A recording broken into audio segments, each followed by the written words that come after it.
Hello, ধূমকেতু বেজে গেছে এখন 10:30।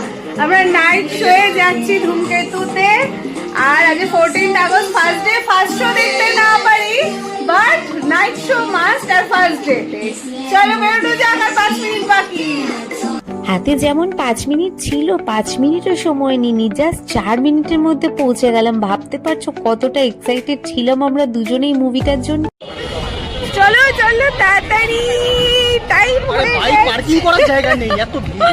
কাম অন, তাড়াতাড়ি তাড়াতাড়ি চলো। ইন্ডিপেন্ডেন্স ডে উপলক্ষে কিন্তু অলরেডি মল সাজানো কমপ্লিট, দেখতেই পাচ্ছ। আর আমার মতন যারা 90s কিড আছো, আমি জানি ম্যাক্সিমামদের কাছে দেব কিন্তু এক আলাদাই লেভেলের জায়গা রাখে।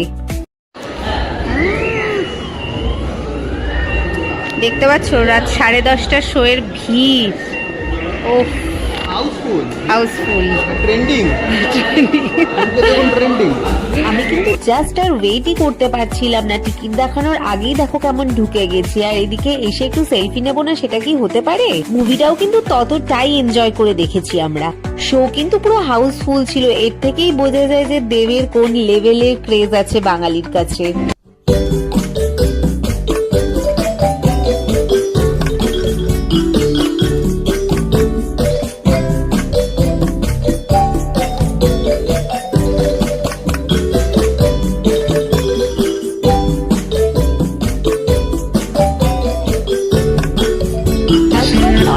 যারা মুভিটার জন্য ওয়েট করে আছো তারা জাস্ট চলে যাও, কিছু ভাবনা চিন্তা না করে। And wish you all a very happy Independence day.